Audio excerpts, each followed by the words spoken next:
The bodies of several gunmen were found lying at the entrance of a ranch on the outskirts of Ciudad Victoria. All around, shell casings, shattered glass, scorch marks from explosives, and a house pierced by more than 100 bullet holes. No one really understood what had happened. There were no signs of reinforcements, no traces of special forces. But when the army went in to inspect, stepping carefully between dried blood and charred walls, they found something they hadn't expected. There, next to a still-loaded shotgun, his body leaning against a wall, lay the man who, according to the soldiers, had faced an armed convoy of organized crime all by himself. He was 77 years old. His name was Don Alejo Garza Tamez. And when the moment came, he didn't kneel, he didn't run. He chose to fight for what was his. Alejo Garza Tamez was born on July the 17th, 1933, in Allende, Nuevo León, southeast of Monterrey. His childhood unfolded among the mountains and pines of the Sierra Madre in a world of hard work and fertile land. His father, Don Jose Garza, ran a sawmill. From a young age, Alejo and his brothers helped cut wood, haul it, sell it. Eventually, they founded a lumber company, El Salto, named after the forest region in Durango. To his community, Alejo wasn't just a businessman. He was a man of his word, one of those rare few whose promise was worth more than a signed contract. Over the years, he diversified his work. He promoted poultry farming in his hometown, supporting farmers who sought new opportunities after the decline of the orange groves. He didn't seek recognition, only that his community could thrive. At the same time, he nurtured another passion: hunting. He was an expert marksman, a lover of fishing, of sunrises among the trees, of silence broken only by the crunch of leaves and the hum of a precise bullet. He founded a hunting and shooting club in Allende, and over time built an impressive collection of sporting rifles. He wasn't a showcase collector. He knew how to use them. He knew them like an old friend. Along with his brother, he bought Rancho San Jose, about 15 kilometers from Ciudad Victoria, Tamaulipas, a rustic paradise surrounded by brushland where they worked cattle and cared for the land. He spent his days there pruning, walking, watching the horizon. He had no wife, no children, but he had history. He had roots. By 2010, Tamaulipas was different, no longer just ranches and dirt roads. It was a war zone. Los Zetas and the Gulf Cartel were fighting over every square meter, every trail, every property.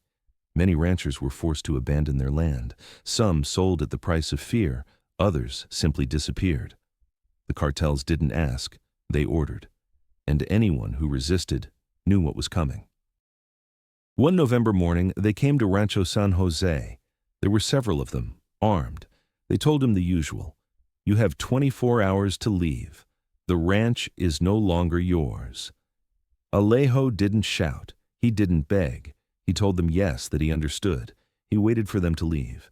And then, in silence, he dismissed his workers, paid them for the week, told them not to come back the next day. He didn't explain why. That afternoon, he began to prepare his defense. He barricaded doors and windows, placed his rifles in strategic points, loaded ammunition, positioned himself in his home like a sentinel, alone, without reinforcements, without an escape. In the early hours of November 14th, 2010, 2 trucks returned. There were at least 10 men.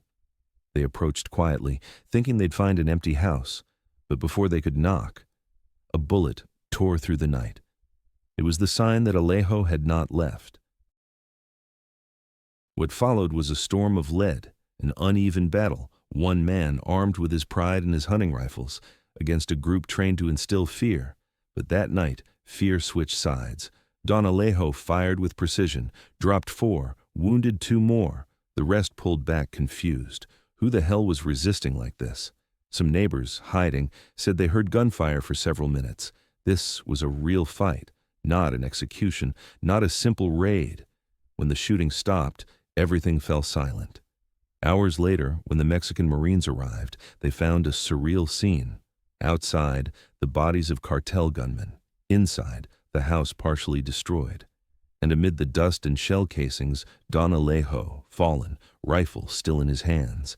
He had 2 bullet wounds, one in the chest, one in the head, and grenade shrapnel injuries. But he hadn't surrendered, he hadn't run.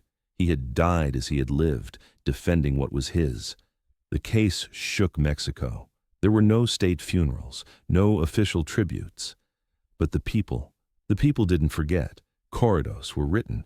He appeared in European comics, in novels, in documentaries. Some compared his story to films like Rambo or Skyfall. But this story was real. And harsher than any script. Don Alejo wasn't a martyr. He didn't seek death. But when the moment came, he chose not to kneel. In a country where many look away, he stood firm, alone, armed, but with something the others didn't have: dignity. And now that you know his story, the question hangs in the air. What would you do if they told you that tomorrow you're no longer the owner of your life?